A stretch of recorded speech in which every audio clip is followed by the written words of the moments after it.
Workforce senior অফিসিয়ালদেরকে বিভিন্ন মন্ত্রণালয় থেকে নিয়ে এসে যে প্রবেশনে পাঠিয়ে তাদেরকে এখানে ডেপুটেশনে পাঠিয়ে হচ্ছে তাদেরকে নিয়োগ দেওয়ার যে ঘটনাগুলো এখনো চর্চাগুলো আছে, সেই জায়গাতেও কিন্তু সিরিয়াস অবজারভেশন আছে। আমরা 2000 অবজারভেশনগুলো আমার সামনেই আছে, সাব কমিটির অবজারভেশন। সেখানে কিন্তু এটা বলা হয়েছে যে তার অ্যাডভাইস করা হয়েছে যে সিনিয়র পজিশনগুলোতে যেন এরকম ডেপুটেশনে সরকারি বিভিন্ন দপ্তর থেকে না নেওয়া হয়, অর্থাৎ নিজস্বতা তৈরি করা, নিজস্ব সেক্রেটারিয়েট যাতে দাঁড়াতে পারে, ফান্ডিং এর জায়গাগুলো নিয়ে পলিসি নিয়ে তাদেরকে উল্টো অ্যাডভোকেসি করার কথা কিন্তু অ্যাডভাইসগুলো দেওয়া হয়েছে।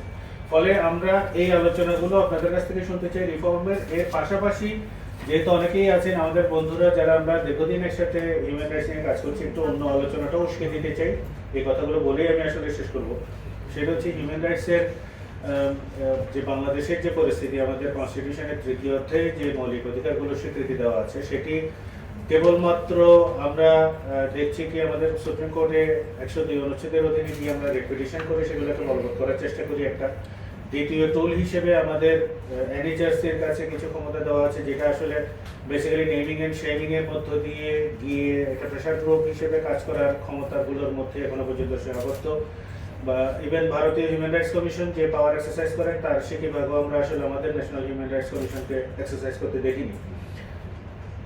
এই রিফর্ম করে কি আসলে আদৌ আমরা হিউম্যান রাইটসের বাংলাদেশের যে হিউম্যান রাইটসের ভায়োলেশনের যে ট্রেন্ড সেটাকে রক্ষা করতে পারবো কিনা, এটা হচ্ছে ভাবনাটা উস্কে দেওয়া। এটা রিফর্ম আইডিয়ার, রিফর্ম এজেন্ডার বাইরে। এই যে 13টা বছর চলে গেল, ন্যাশনাল হিউম্যান রাইটস কমিশন নিজেদের জন্য কোনো বিধিমালা তৈরি করতে পারলো না। এই ব্যর্থতার দায়টা নিশ্চয়ই সবাই মিলিয়ে নেবেন। সদ্য বিদায়ী চেয়ারম্যান মহোদয় আছেন, ওনার উপরেও বর্তাবে সেটি, যে 13 বছরেও তারা কেন একটা বিধিমালাই তৈরি করতে পারলেন না। ইনভেস্টিগেশনের পাওয়ারের কথা বলেছি, যে ওনারা ইনভেস্টিগেশন পাওয়ার এক্সারসাইজ করেছেন, পাওয়ার দেওয়া চায়নি টু সাম এক্সটেন্ট, কিন্তু ওনারা এক্সারসাইজ করেছেন, সেরকমের কোনো নজির নেই। বি স্ট্যাটাস থেকে আমরা এ স্ট্যাটাসে যাওয়ার জন্য কেবলমাত্র কি এই রিফর্মের কেতাবি কথাগুলো এনাফ হবে, না প্র্যাকটিসে গিয়ে আমরা সত্যিকার অর্থে দেখতে পাবো?